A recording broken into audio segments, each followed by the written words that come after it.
കഥ തുടരുന്നു. രാത്രി 10 മണി കഴിഞ്ഞിരുന്നു. അപ്പോൾ ജ്യോതിയുടെ മുറിയിൽ സീമയുണ്ടായിരുന്നു. അവൾ ഇനി രമേശേട്ടനെ ശല്യപ്പെടുത്തുകയില്ലെന്നാണ് ഹരി പറഞ്ഞത്. ജ്യോതി അവളെ അറിയിച്ചു.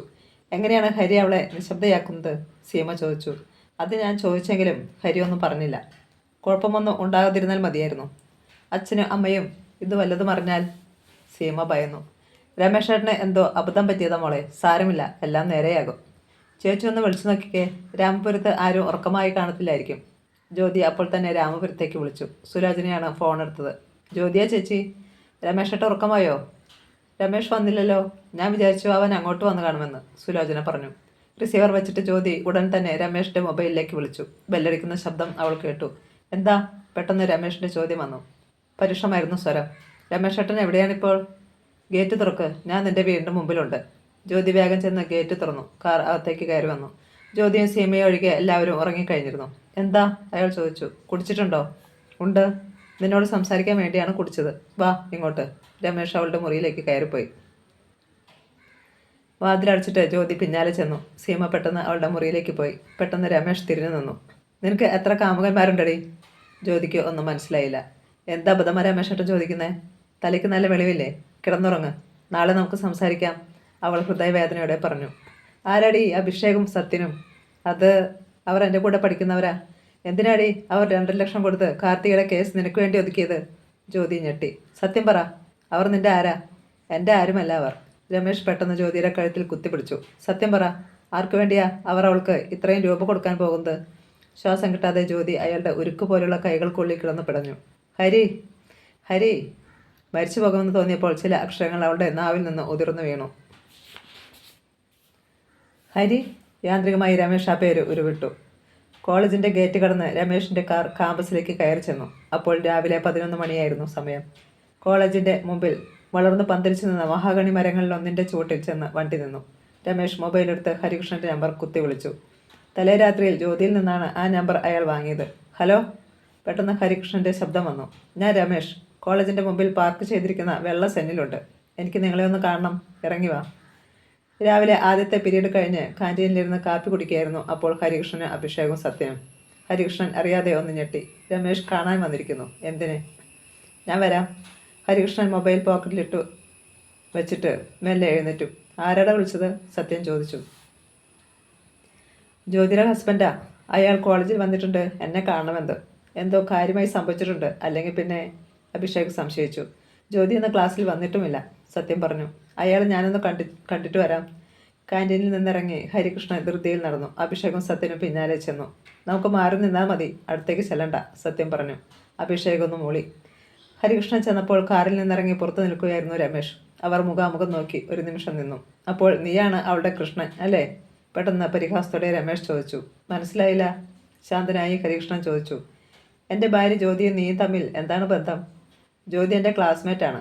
അതിൽ കൂടുതൽ ഒരു ബന്ധവും ഞങ്ങൾ തമ്മിലില്ല. ഞാനത് വിശ്വസിക്കുന്നില്ല.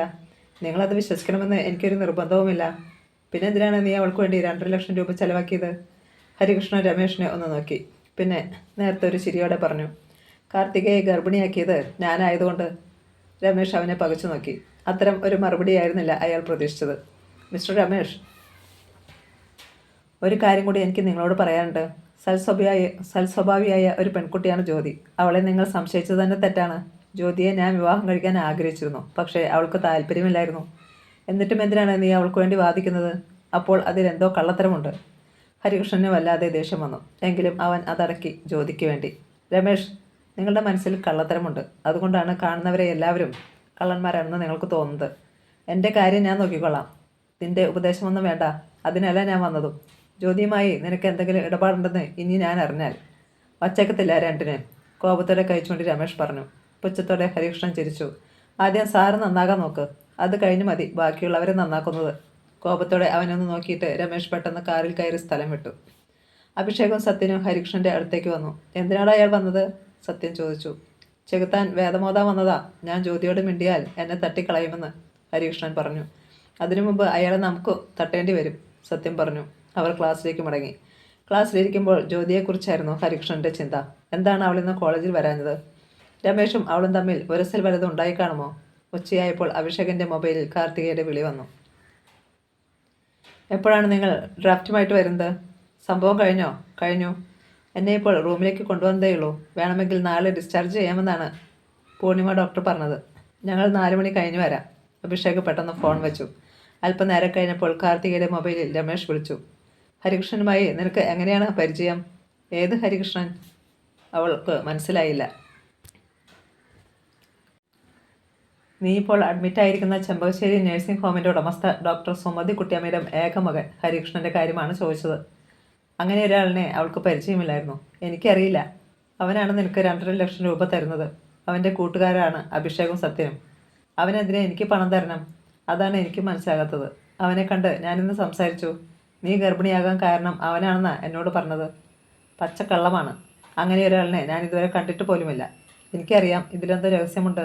ഞാനത് കണ്ടുപിടിക്കും. ഇനി നിന്നോട് ആര് ചോദിച്ചാലും ഹരികൃഷ്ണനാണ് നിന്നെ ഇങ്ങനെ ആക്കിയതെന്ന് പറയണം. അവനൊരു കോടീശ്വരനാണ്. വിടരുത്. മുറുകെ പിടിച്ചോ. നിനക്ക് ഗുണം കിട്ടും, രമേശ് പറഞ്ഞു. കാർത്തികയുടെ കണ്ണുകൾ ഒന്ന് തിളങ്ങി. ഉച്ചയായപ്പോഴാണ് ജ്യോതി കോളേജിൽ വന്നത്. ഭക്ഷണ സമയമായതിനാൽ ക്ലാസ്സിൽ അപ്പോൾ 4-5 കുട്ടികൾ മാത്രമേ ഉണ്ടായിരുന്നുള്ളൂ. മല്ലികയും ഷീബയും സബിതയും ഹോസ്റ്റലിൽ ഊണ് കഴിക്കാൻ പോയിരുന്നു. ജ്യോതി അവളുടെ സീറ്റിൽ ചെന്നിരുന്നു. എന്താ ജ്യോതി രാവിലെ വരാഞ്ഞേ? ഊണ് കഴിച്ചുകൊണ്ടിരുന്ന റാണി ചോദിച്ചു. വയറുവേദനയായിരുന്നു. അവളൊരു നുണ പറഞ്ഞു. കല്യാണം കഴിഞ്ഞാലുണ്ടാകുന്ന വയറുവേദനയാണോ? അനുപമ ചോദിച്ചു. കൂട്ടുകാരികൾ പൊട്ടിച്ചിരിച്ചു. ജ്യോതി മുഖം കുനിച്ച് വരുന്നതേയുള്ളൂ. അല്പനേരം കഴിഞ്ഞപ്പോൾ ഹരികൃഷ്ണൻ വന്നു. ജ്യോതിയെ കണ്ട് അവൻ അവളുടെ അടുത്തേക്ക് ചെന്നു. അവൾ തലയുയർത്തി അവനെ നോക്കി. എന്താ രാവിലെ വരാഞ്ഞത്? അവൻ ചോദിച്ചു. ജ്യോതി മറുപടിയൊന്നും പറഞ്ഞില്ല. അവളുടെ കരഞ്ഞു കലങ്ങിയ കണ്ണുകളും കവിളിലെ കരിനീലിച്ച പാടുകളും കണ്ടപ്പോൾ ഹരികൃഷ്ണന് സംശയം തോന്നി. വീട്ടിൽ എന്തെങ്കിലും സംഭവിച്ചോ? വരാന്തയിലൂടെ മെല്ലെ നടക്കുമ്പോൾ ഹരികൃഷ്ണൻ ചോദിച്ചു. ഇല്ല. എന്നോട് കള്ളം പറയരുത്. ജ്യോതിയുടെ മുഖത്ത് കരുവാളിച്ച പാടുകളുണ്ടല്ലോ. എന്തു പറ്റിയതാണ്? അവളൊന്നും മിണ്ടിയില്ല. രമേശ് ഉപദ്രവിച്ചോ? പെട്ടെന്ന് അവളുടെ കണ്ണുകൾ നിറഞ്ഞു. എന്നെ കാണാൻ രമേശ് ഇന്ന് കോളേജിൽ വന്നിരുന്നു. ജ്യോതി ഞെട്ടലോടെ അവനെ നോക്കി. എന്തു പറഞ്ഞു രമേശ് ഏട്ടൻ? ഏയ് ഒന്നും പറഞ്ഞില്ല. എന്നെ പരിചയപ്പെടാൻ വന്നതാണ്. 2.5 ലക്ഷം രൂപ കൊടുത്താണ് കാർത്തികയെ സമാധാനിപ്പിച്ചത് അല്ലേ? പെട്ടെന്ന് അവൾ ചോദിച്ചു. ജ്യോതി എങ്ങനെ അറിഞ്ഞു അത്? രമേശ് ഏട്ടൻ എങ്ങനെയോ അറിഞ്ഞു. ഇന്നലെ എന്നോട് വന്ന് ചോദിച്ചു ഹരി എൻ്റെ ആരാണെന്ന്. കൂടെ പഠിക്കുന്ന ആളാണെന്ന് പറഞ്ഞിട്ട് വിശ്വാസമായില്ല. കാർത്തികയെ രമേശ് ഏട്ടനിൽ നിന്ന് രക്ഷപ്പെടുത്താൻ ഹരി എന്തിന് രംഗത്തിറങ്ങി എന്താണ് ഏട്ടൻ്റെ സംശയം? ഒരു പെണ്ണിനെ ഗർഭിണിയാക്കി വഞ്ചിച്ചത്ര കുറ്റമൊന്നും ജ്യോതി ചെയ്തിട്ടില്ലെന്ന് പറയാൻ വയ്യായിരുന്നോ? അവൻ ചോദിച്ചു. അപ്പോൾ എനിക്ക് കിട്ടിയത് കവളിയിലൊരു സമ്മാനമാണ്. അത് കേട്ടപ്പോൾ ഹരികൃഷ്ണൻ്റെ ഹൃദയം വല്ലാതെ വേദനിച്ചു. ആ അടി നിന്റെ രമേശേട്ടൻ എനിക്കാണ് തരേണ്ടിയിരുന്നത്. അതിന് ഹരി ഒരു തെറ്റും ചെയ്തിട്ടില്ലല്ലോ. തെറ്റ് ചെയ്തത് ഞാനാണ്. എന്ത് തെറ്റ്? സത്യങ്ങളൊന്നും പറയാൻ പറ്റില്ലല്ലോ. കാർത്തികയുടെ പ്രശ്നം പരിഹരിക്കാൻ ഞാൻ അഭിഷേകിനെയും സത്യനെയും വിടരുതായിരുന്നു. വേറെ ആരെങ്കിലും വിട്ടിരുന്നെങ്കിൽ ഇതിൻ്റെ പിന്നിൽ ഞാനാണെന്ന് അവൻ ഇത്ര വേഗം തിരിച്ചറിയില്ലായിരുന്നു. തെറ്റ് ചെയ്തത് ഞാനാണ്. കാർത്തികയുടെ കാര്യം അന്വേഷിക്കാൻ ഞാനല്ലേ ഹരിയെ ഏർപ്പെടുത്തിയത്. ഹരിയുടെ സ്വസ്ഥതയും സമാധാനവും ഞാൻ നശിപ്പിച്ചു. അങ്ങനെ പറയരുത് ജ്യോതി. ഞാനാണ് തെറ്റുകാരൻ. ഞാൻ മാത്രം. അവർ നിശബ്ദരായി അല്പനേരം നിന്നു. എന്നും ഞാൻ ഹരിയെ തള്ളി പറഞ്ഞിട്ടേയുള്ളൂ, അപമാനിച്ചിട്ടേയുള്ളൂ. എന്നിട്ടും എന്തിനാണ് ഹരി എന്നെ സഹായിക്കാൻ സന്മനസ് കാട്ടിയത്? നിന്നോട് എനിക്ക് തോന്നിയ സ്നേഹത്തിന് ഇപ്പോഴും ഒരു കുറവും വന്നിട്ടില്ല. അതുകൊണ്ടാണ് നീ മറ്റൊരാളുടെ ഭാര്യയെങ്കിലും നിനക്ക് ഒരു ദുഃഖവും ജീവിതത്തിൽ ഉണ്ടാവരുതെന്ന് ഇപ്പോഴും എൻ്റെ ആഗ്രഹം. എൻ്റെ ജീവിതം സന്തോഷം നിറഞ്ഞതായിരിക്കുമെന്ന് ഇപ്പോൾ എനിക്കൊരു പ്രതീക്ഷയുമില്ല ഹരി. അങ്ങനെ ചിന്തിക്കരുത്. എല്ലാം നേരെയാകും. എല്ലാവരുടെയും ജീവിതത്തിൽ ഓരോ പ്രശ്നങ്ങളുണ്ടാകും. അതങ്ങ് മാറുകയും ചെയ്യും. രമേശിനെ മാറ്റിയെടുക്കാൻ ജ്യോതിക്ക് കഴിയും, സ്നേഹം കൊണ്ട്. രമേശ് ഏട്ടനെ ഹൃദയം തുറന്ന് സ്നേഹിക്കാൻ ഇനി എനിക്ക് കഴിയുമെന്ന് തോന്നുന്നില്ല ഹരി. കാർത്തിക ഇനി രമേശിനെ കാണുകയില്ല. അതിന് വേണ്ടത് ഞാൻ ചെയ്തോളാം. ജ്യോതി സമാധാനമായി പോയിക്കോളൂ. അവൾ തലയും താഴ്ത്തി ക്ലാസ്സിലേക്ക് പോകുന്നു നോക്കി ഹരികൃഷ്ണൻ നിന്നു. അല്പനേരം കഴിഞ്ഞപ്പോൾ അഭിഷേകും സത്യനും വന്നു. ഹരികൃഷ്ണൻ നൽകിയ ഡ്രാഫ്റ്റുമായി അപ്പോൾ തന്നെ 2 പേരും ചെമ്പകശ്ശേരി നഴ്സിംഗ് ഹോമിലേക്ക് പോയി. അവൾ ചെന്നപ്പോൾ മുറിയിൽ വിശ്രമിക്കുകയായിരുന്നു കാർത്തിക. ഞങ്ങൾ വാക്കുപാലിക്കാൻ വന്നതാണ്, അഭിഷേക് പറഞ്ഞു. ഞാനും വാക്കുപാലിച്ചല്ലോ, പിന്നെന്ത് വേണം? അവൾ തിരികെ ചോദിച്ചു. അഭിഷേക് പോക്കറ്റിൽ നിന്ന് കവറെടുത്ത് തുറന്നു. 2.5 ലക്ഷത്തിൻ്റെ ബാങ്ക് ഡ്രാഫ്റ്റ് കയ്യിലെടുത്തിട്ട് അവൻ കാർത്തികയെ ഒന്ന് നോക്കി. ഈ പണം എന്തിനാണ് ഞങ്ങൾ നിനക്ക് തരുന്നതെന്നറിയാമോ? അവൻ ചോദിച്ചു. ഇനി ഒരിക്കലും ഇക്കാര്യം പറഞ്ഞ് രമേശ് ചേട്ടനെ ശല്യപ്പെടുത്താതിരിക്കാൻ, അവൾ പറഞ്ഞു. ശല്യപ്പെടുത്തിയാലോ? സത്യം ചോദിച്ചു. എൻ്റെ ഭാഗത്തുനിന്ന് ഇനി അങ്ങനെ ഉണ്ടാവുകയില്ല, ഉറപ്പ്. പറഞ്ഞാൽ പോരാ, രേഖമൂലം എഴുതി ഒപ്പിട്ട് തരണം, അഭിഷേക് പറഞ്ഞു. തരാം, അവൾ സമ്മതിച്ചു. സത്യൻ അവൻ്റെ കയ്യിലുണ്ടായിരുന്ന ബാഗിൽ നിന്ന് ഒരു കടലാസ് എടുത്തു. 50 രൂപയുടെ മുദ്രപത്രമായിരുന്നു അത്. എഴുതേണ്ടത് ഞാൻ പറഞ്ഞു തരാം, നിന്റെ കൈക്കൊണ്ട് തന്നെ എഴുത്, അവൻ പറഞ്ഞു. കാർത്തിക പേനയെ എടുത്ത് തുറന്ന് എഴുതാൻ തയ്യാറായി. സത്യം പറഞ്ഞു കൊടുത്ത വാചകങ്ങൾ അവൾക്ക് തെറ്റുകൂടാതെ എഴുതി. രമേശേട്ടനെ ഒരിക്കലും ഒരു തരത്തിലും ശല്യപ്പെടുത്തുകയില്ലെന്നും നഷ്ടപരിഹാരമായി 2.5 ലക്ഷം കൈപ്പറ്റിയിരിക്കുന്നു എന്നുമായിരുന്നു അതിൻ്റെ ഉള്ളടക്കം. സാക്ഷികളായി സത്യനും അഭിഷേകും ഒപ്പിട്ടു. അഭിഷേക് ഡ്രാഫ്റ്റ് അവൾക്ക് കൊടുത്തു. അഥവാ ഇനി നീ ശല്യപ്പെടുത്താൻ ചെന്നാൽ ഏതെങ്കിലും തീവണ്ടിപ്പാളത്തിലോ പുഴയിലോ കായലിലോ ആയിരിക്കും നിന്റെ അന്ത്യം. ഓർമ്മയിരിക്കട്ടെ, സത്യം പറഞ്ഞു. കാർത്തിക ഒന്നും മിണ്ടിയില്ല. അഭിഷേകും സത്യനും ഉറങ്ങിപ്പോയി. അവൾ ആ ഡ്രാഫ്റ്റ് എടുത്ത് ഒന്ന് മുത്തിയിട്ട് ഭദ്രമായി ബാഗിൽ വെച്ചു. ഓക്കെ, സുജിത്ത ചേച്ചിയുടെ മിടുക്കുകൊണ്ടാണ്. ചേച്ചിക്ക് നല്ലൊരു സാരി വാങ്ങിച്ചു കൊടുക്കണം. ഒരു കണക്കിന് ആ അസുരവിത്തിനെ നശിപ്പിച്ച് കളഞ്ഞത് നന്നായി. ഇനി സ്വതന്ത്രമായി ജീവിക്കാമല്ലോ. അപ്പോഴാണ് വാതിലിൽ ആരോ മുട്ടിയത്. കാർത്തിക ചെന്ന് വാതിൽ തുറന്നു. ഡോക്ടർ പൂർണിമയാണ് വന്നത്. കാർത്തിക പുഞ്ചിരിച്ചു. എനിക്ക് നാളെ പോകാമല്ലോ അല്ലേ ഡോക്ടർ? അവൾ ചോദിച്ചു. പോകാം, പക്ഷേ അങ്ങ് ചെന്ന് ഒരാഴ്ചയെങ്കിലും റെസ്റ്റ് എടുക്കണം. 1 മാസം റെസ്റ്റ് എടുക്കാം, ഒരു പ്രയാസവുമില്ല. അഭിഷേകും സത്യനും കുറച്ചു മുമ്പ് വന്നിട്ട് പോകുന്നത് കണ്ടല്ലോ. അവരുമായിട്ട് എന്താ ബന്ധം? ഒരു ബന്ധവുമില്ല. എനിക്ക് ബന്ധം അവരുടെ കൂട്ടുകാരെ ഹരിയുമായിട്ടോ? പൂർണിമയുടെ കണ്ണുകൾ ഇടുങ്ങി. അതെ, ഞാൻ പ്രഗ്നൻ്റ് ആയത് ഹരികൃഷ്ണൻ കാരണമാണ്. അതില്ലാതാക്കാനാണ് ഇവിടെ തന്നെ വന്നത്. അമ്മയോട് പറയുമെന്ന് പറഞ്ഞപ്പോൾ ഹരി എനിക്ക് നഷ്ടപരിഹാരം തന്നു. അത് കൊണ്ടുവന്നതാണ് അഭിഷേകും സത്യനും. ഞാനിത് വിശ്വസിക്കുകയില്ല, ഞെട്ടലോടെ പൂർണിമ പറഞ്ഞു. പുഞ്ചിരിയുടെ ബാഗിൽ നിന്ന് ബാങ്ക് ഡ്രാഫ്റ്റ് എടുത്ത് കാർത്തിക അവളെ കാട്ടി. ഇത് അവർ കൊണ്ടുവന്നത് എന്താണ്? പൂർണിമ നടുങ്ങി. ആദ്യം ഷീബ, ഇപ്പോൾ കാർത്തിക, ഇനി ആരാണ്? എനിക്ക് ഈ ഡ്രാഫ്റ്റിൻ്റെ ഒരു കോപ്പി വേണം കാർത്തികയെ. തരില്ലേ? പൂർണിമ ചോദിച്ചു. എന്തിനാ? വേണം, ഒരാവശ്യമുണ്ട്. ഡോക്ടർ പൂർണിമയുടെ അഭ്യർത്ഥന തള്ളിക്കളയാൻ പറ്റില്ലല്ലോ. തന്നെ സഹായിച്ചവളല്ലേ. ആ ഡ്രാഫ്റ്റ് അവൾ പൂർണിമയ്ക്ക് കൊടുത്തു. പൂർണിമ അത് സ്വയം പുറത്തു കൊണ്ടുപോയി ഫോട്ടോസ്റ്റാറ്റ് എടുത്തിട്ട് കാർത്തികയ്ക്ക് തിരിച്ചു കൊടുത്തു. അന്ന് വൈകുന്നേരം ഒ പി കഴിഞ്ഞപ്പോൾ ഡോക്ടർ സുമതിക്കുട്ടിയമ്മ പൂർണിമയെ കാണാൻ വന്നു. വീട്ടിലേക്ക് വിളിച്ചായിരുന്നോ മോളെ? അവർ സ്നേഹത്തോട് ചോദിച്ചു. വിളിച്ചു. ഹരിയുടെ കാര്യം പറഞ്ഞില്ലേ? ഇല്ല. സുമതിക്കുട്ടിയമ്മയുടെ മുഖം വാടി. അതെന്താ? തൽക്കാലം പറയാൻ ഉദ്ദേശിക്കുന്നില്ല. ഡോക്ടർ തെറ്റിദ്ധരിക്കരുത്. ഹരിയുടെ കാര്യത്തിൽ എനിക്ക് ഒന്നുകൂടി ചിന്തിക്കാനുണ്ട്. വിശ്വാസം വരാതെ സുമതിക്കുട്ടിയമ്മ അവളെ തുറച്ചു നോക്കി. എന്താ മോളെ ഇങ്ങനെ പറയുന്നത്? പൂർണിമ ബാങ്ക് ഡ്രാഫ്റ്റിൻ്റെ കോപ്പി എടുത്ത് സുമതിക്കുട്ടിയമ്മയ്ക്ക് കൊടുത്തു. ഇതൊരു പെണ്ണിനെ ഹരി കൊടുത്ത സംഖ്യയാണ്. എന്തിനാണെന്ന് ഡോക്ടർ ചോദിക്കണം. അത് കഴിഞ്ഞ് മതി ബാക്കി കാര്യങ്ങൾ. സുമതിക്കുട്ടിയമ്മയ്ക്ക് ഒന്നും മനസ്സിലായില്ല. അവർ ഡ്രാഫ്റ്റിൽ നോക്കി. KS കാർത്തിക, 2.5 ലക്ഷം രൂപ. ഒന്നും പറയാതെ കാറെടുത്ത് അവർ വീട്ടിലേക്ക് പോയി. വീട്ടിൽ ചെന്നപ്പോൾ TV കണ്ടുകൊണ്ട് ഹരികൃഷ്ണൻ ഇരിക്കുന്നുണ്ടായിരുന്നു. ഹരി, സുമതിക്കുട്ടിയമ്മ നീട്ടി വിളിച്ചു. അസാധാരണമാംവിധം ഗൗരവം കലർന്നിരുന്നു ആ വിളിയിൽ. എന്തോ കുഴപ്പമുണ്ടെന്ന് അത് കേട്ടപ്പോൾ തന്നെ അവന് മനസ്സിലായി. എന്താമ്മേ? ആരാ ഈ കാർത്തിക? എന്തിനാണ് അവൾക്ക് നീ ഇത്രയും കാശ് കൊടുത്തത്? അമ്മയുടെ കയ്യിലിരുന്ന കടലാസ് കണ്ട് ഹരികൃഷ്ണൻ്റെ മുഖം വിളറി വെളുത്തു. പറയടാ, എന്തിനു വേണ്ടിയാ ആ പെണ്ണിന് നീ 2.5 ലക്ഷം രൂപ കൊടുത്തത്? സുമതിക്കുട്ടിയമ്മയുടെ ശബ്ദം പതിവിലുമേറെ ഉയർന്നു. സത്യം തുറന്ന് പറയുന്നതാണ് നല്ലത്, പക്ഷേ അത് പലരെയും ബാധിക്കും, പ്രത്യേകിച്ച് ജ്യോതിയെ. ഒരു കാരണവുമില്ലാതെ ഞാനൊന്നും പ്രവർത്തിക്കുകയില്ലെന്ന് അമ്മയ്ക്കറിയില്ലേ? ഹരികൃഷ്ണൻ ചോദിച്ചു. ഒരു മറുപടി കണ്ടുപിടിക്കാൻ സമയം ലഭിക്കാൻ വേണ്ടിയാണ് അവൻ അങ്ങനെ പറഞ്ഞത്. തക്കതായ കാരണം കാണും. അത് തന്നെയാണ് എനിക്കറിയേണ്ടത്. എൻ്റെ ഒരു ഫ്രണ്ടിനെ സഹായിക്കാൻ വേണ്ടിയാണ് ഞാനത് ചെയ്തത്. അമ്മയോട് അക്കാര്യത്തെക്കുറിച്ച് ആലോചിക്കാനത് തെറ്റായി പോയെന്ന് എനിക്കറിയാം. ഏത് ഫ്രണ്ടിനെ? എന്തിനു വേണ്ടി? രമേഷ് എന്നാണ് അവൻ്റെ പേര്. അവൻ ഈ കാർത്തികമായി അടുപ്പത്തിലായിരുന്നു. അവൾ ഗർഭിണിയായി. അവളെ ഒഴിവാക്കാൻ വേണ്ടിയാണ്. അവൻ്റെ കയ്യിൽ അത്രയും പണം ഇല്ലാത്തതുകൊണ്ട് ഞാൻ കടം കൊടുത്തതാണ്. വിശ്വാസം വരാതെ സുമതിക്കുട്ടിയമ്മ അവൻ്റെ മുഖത്തേക്ക് തുറച്ചു നോക്കി. സത്യമാണോ നീ പറയുന്നത്? അവർ ചോദിച്ചു. സത്യമാണമ്മേ. ചെയ്യാൻ പാടില്ലാത്തതൊന്നും ഞാൻ ചെയ്യില്ലെന്ന് അമ്മയ്ക്കറിയില്ലേ? അത് കേട്ടപ്പോൾ സുമതിക്കുട്ടിയമ്മയ്ക്ക് ഇത്തിരി ആശ്വാസം തോന്നി. പണമല്ല പ്രധാനം, അഭിമാനമാണ്. പക്ഷേ ഹരി ഇക്കാര്യം നേരത്തെ നീ എന്നോട് പറയണമായിരുന്നു. പൂർണിമയ്ക്ക് തെറ്റിദ്ധാരണയുണ്ടായിട്ട് അതിനി എങ്ങനെ മാറ്റിയെടുക്കുമെന്ന് എനിക്കറിയില്ല. പൂർണിമയോട് ഞാൻ സംസാരിച്ചോളാം. അമ്മ അതേക്കുറിച്ച് ഓർത്ത് വേവലാതിപ്പെടണ്ട. സുമതിക്കുട്ടിയമ്മ ഒരു നിമിഷം നിശബ്ദയായി നിന്നു.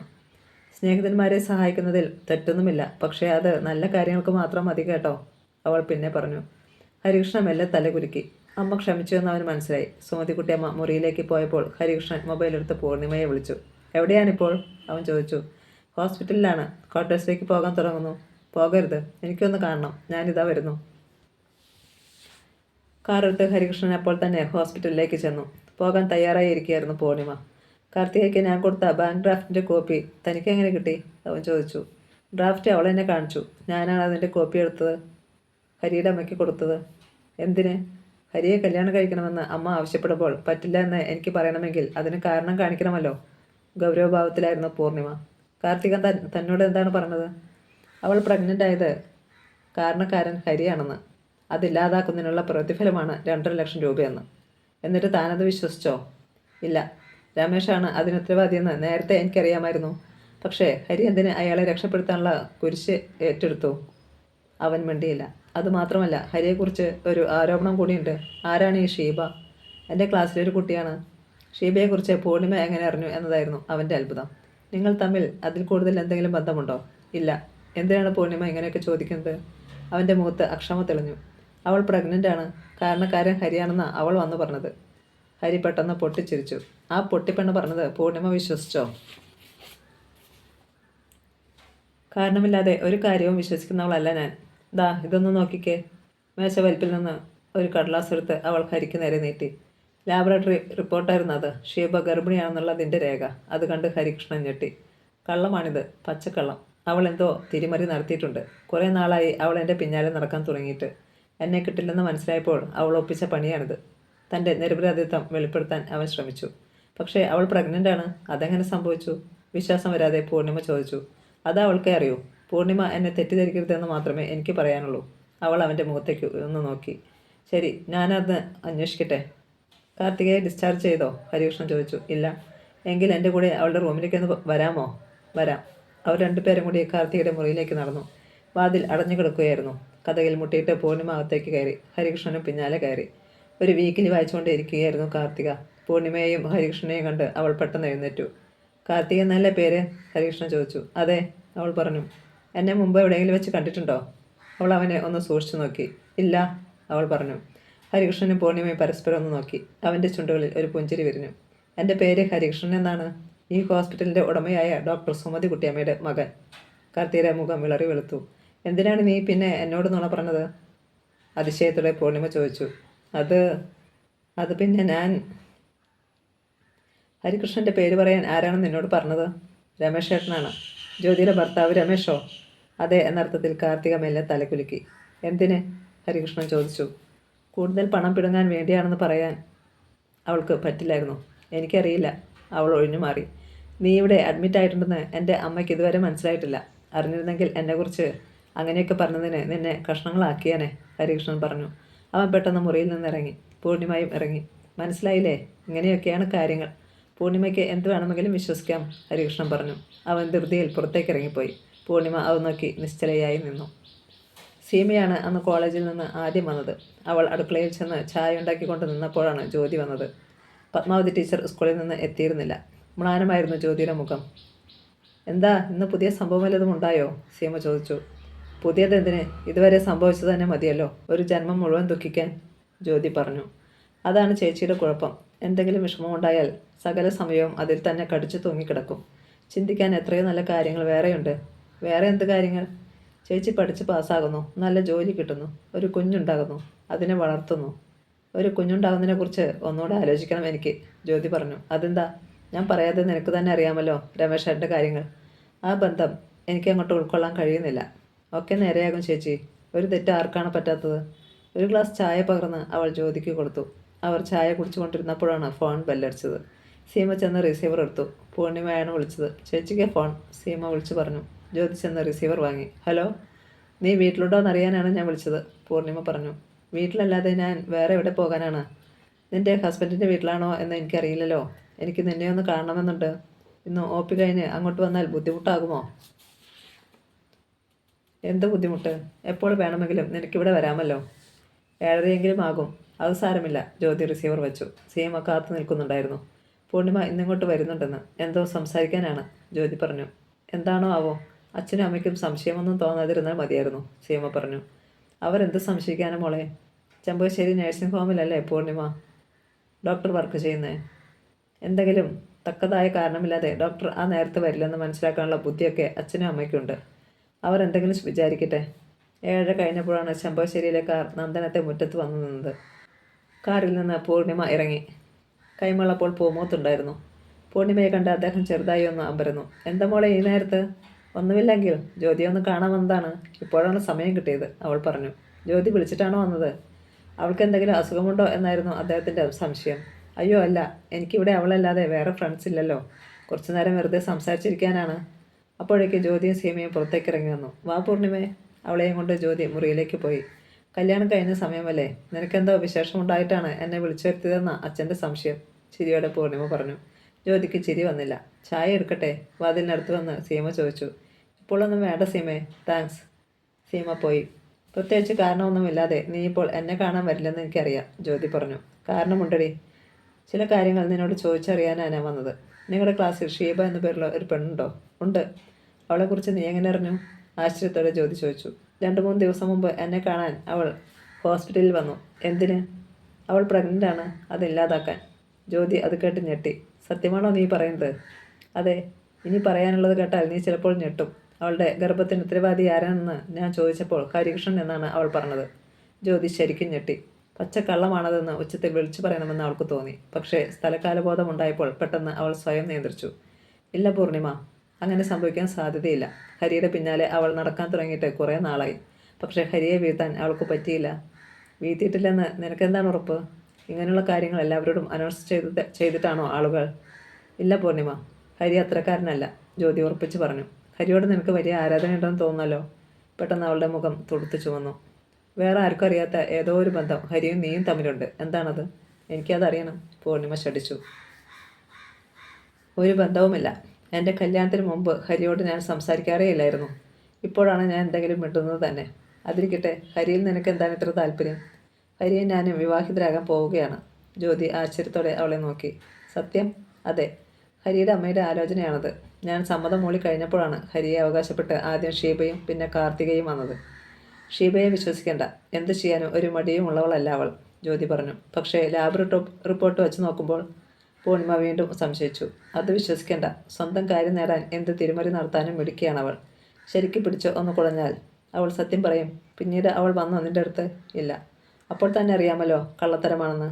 ഹരിയും നീയും കല്യാണം കഴിക്കാൻ പോവാണെന്ന് ഷീബ അറിഞ്ഞു കാണും. നിങ്ങളെ തമ്മിൽ തെറ്റിക്കാൻ അവൾ പ്രയോഗിച്ച നമ്പറാണ് ഈ ഗർഭം എന്നാ എനിക്ക് തോന്നുന്നത്. വരട്ടെ, നോക്കാം. പോകാനായി പൂർണിമ എഴുന്നേറ്റു. ജ്യോതിയും ഒപ്പം എഴുന്നേറ്റു. അവൾ പൂർണിമയോടൊപ്പം കാറിനടുത്ത് വരെ ചെന്നു. നീ ഭാഗ്യവതിയാണ് പൂർണിമ, പെട്ടെന്ന് ജ്യോതി പറഞ്ഞു. എന്താ നീ അങ്ങനെ പറഞ്ഞത്? ഹരി സ്നേഹസമ്പന്നനായ ഒരു ഭർത്താവായിരിക്കും. ഹരി കാരണം ഒരിക്കലും നിനക്ക് ദുഃഖിക്കേണ്ടി വരില്ല. നിനക്ക് വിഷമം തോന്നുന്നുണ്ടോ? പൂർണിമ ചോദിച്ചു. എന്തിന്? ഹരിയെ നിനക്ക് കിട്ടാഞ്ഞതിന്? ഒരിക്കലുമില്ല. ഹരിയെ ഭർത്താവായി ഞാൻ ആഗ്രഹിച്ചിട്ടേയില്ല. പൂർണിമ കാറിൽ കയറി. ഞാനിവിടെ വന്ന കാര്യം ഹരി അറിയണ്ട, അവൾ പറഞ്ഞു. ഞാൻ പറയില്ല. കാർ മുന്നോട്ട് നീങ്ങി. ആലോചനയുടെ ജ്യോതി വീട്ടിലേക്ക് കയറി. രമേഷ് ഓഫീസിലിരിക്കുമ്പോഴാണ് ഫോൺ വന്നത്. മായയുടെ അമ്മയാണ് വിളിച്ചത്. മോനെ, നീ ഇപ്പോൾ എവിടാണ്? അവർ ചോദിച്ചു. ഓഫീസിലാണ്. എന്താ വിശേഷം? സാധാരണ മായയാണ് ഫോൺ ചെയ്യാറുള്ളത്. അമ്മ ഇതുവരെ ഒരിക്കൽ പോലും വിളിച്ചിട്ടില്ല. മായ പറഞ്ഞിട്ടാണ് മോനെ ഞാൻ വിളിക്കുന്നത്. അവൾക്ക് നല്ല സുഖമില്ല, ആശുപത്രിയിലാണ്. മായയെ കാണാൻ പോയിട്ട് 2 ആഴ്ചയിലേറെയാണെന്ന് രമേഷിന് അപ്പോൾ ഓർമ്മ വന്നു. കാർത്തികയുടെ പ്രശ്നത്തിൽ കുരുങ്ങിക്കിടക്കുകയായിരുന്നതുകൊണ്ട് സമയം കിട്ടിയില്ല. ഏത് ഹോസ്പിറ്റലിലാണ്? മരിയനില്ല. അവൾ പറഞ്ഞിട്ടാണ് ഞാനിപ്പോൾ വിളിക്കുന്നത്. ഞാൻ വരാം. വൈകുന്നേരം അയാൾ പാലയിലേക്ക് പോയി. മരിയൻ ഹോസ്പിറ്റലിൽ ചെന്നപ്പോൾ 37-ാം നമ്പർ മുറിയിൽ മായയും മോനും അമ്മയുമുണ്ട്. വല്ലാതെ അവശയായിരുന്നു അവൾ. എന്തു പറ്റി മായ നിനക്ക്? കിടക്കയിരുന്നുകൊണ്ട് രമേഷ് ചോദിച്ചു. എനിക്ക് മറുപടി പറയാനാവാതെ അവൾ വിതുമ്പി. അവളുടെ അമ്മയുടെ കൈക്കുള്ളിലിരുന്ന് മകൻ കരഞ്ഞു. എന്താണ് നിനക്ക്? പേടിക്കണ്ട, ഞാനില്ലേ നിനക്ക്? എനിക്ക് ക്യാൻസറാ രമേശേട്ടാ, ബ്ലഡ് ക്യാൻസർ. 1-2 മാസം കൂടിയേ ഞാൻ. രമേഷ് ഞെട്ടി. മായയുടെ കണ്ണുകൾ നിറഞ്ഞൊഴുകി. ഞാൻ മരിച്ചാൽ നമ്മുടെ മോനെ രമേശേട്ടൻ ഏറ്റെടുക്കണം. സ്വന്തം മകനായി കൊണ്ടുപോയി വളർത്തണം. എനിക്ക് വാക്കുതാ, കൈനീട്ടി അവൾ പറഞ്ഞു. അയാൾ എന്ത് ചെയ്യണമെന്നറിയാതെ നിശ്ചലനായി ഇരുന്നു. വെള്ള യൂണിഫോം ധരിച്ച ഒരു നേഴ്സ് പെട്ടെന്ന് മുറിയിലേക്ക് കയറി വന്നു. അവരെ കണ്ട് മായയുടെ ബെഡിൽ നിന്ന് രമേഷ് എഴുന്നേറ്റു. പേഷ്യൻറ്റിൻ്റെ ഹസ്ബൻഡാണോ? അവൾ ചോദിച്ചു. അതേ എന്നർത്ഥത്തിൽ അയാൾ തല കുലുക്കി. ഡോക്ടർ ജേക്കബിനെ ഉടൻ തന്നെ വന്ന് കാണാൻ പറഞ്ഞു. നേഴ്സ് പിന്നെ നിന്നില്ല. അവൾ മടങ്ങിപ്പോയി. ഉത്തരവാദിത്തപ്പെട്ട ആൾ വരുമ്പോൾ ഡോക്ടറെ കാണണമെന്ന് പറഞ്ഞിട്ടുണ്ടായിരുന്നു, കമലാക്ഷിയമ്മ പറഞ്ഞു. ചേട്ടൻ ചെന്ന് ഡോക്ടറെ കണ്ടിട്ട് വാ. ഞാൻ രക്ഷപ്പെടുമോ എന്ന് ചോദിക്കേ. ഇല്ലെങ്കിൽ വെറുതെ ചികിത്സയ്ക്ക് കാശ് കളയണ്ട. സംസാരിച്ചപ്പോൾ മായ തേങ്ങി. ഒന്നും പറയാതെ രമേഷ് മുറിയിൽ നിന്നിറങ്ങി. മായയെ ഉപേക്ഷിക്കാൻ വയ്യ. അവളോടുള്ള സ്നേഹത്തിൻ്റെ ഇഴകൾ ഇപ്പോഴും ശക്തമായി തന്നെ നിൽക്കുന്നു. പെട്ടെന്നൊന്നും പൊട്ടുകയില്ലാതെ.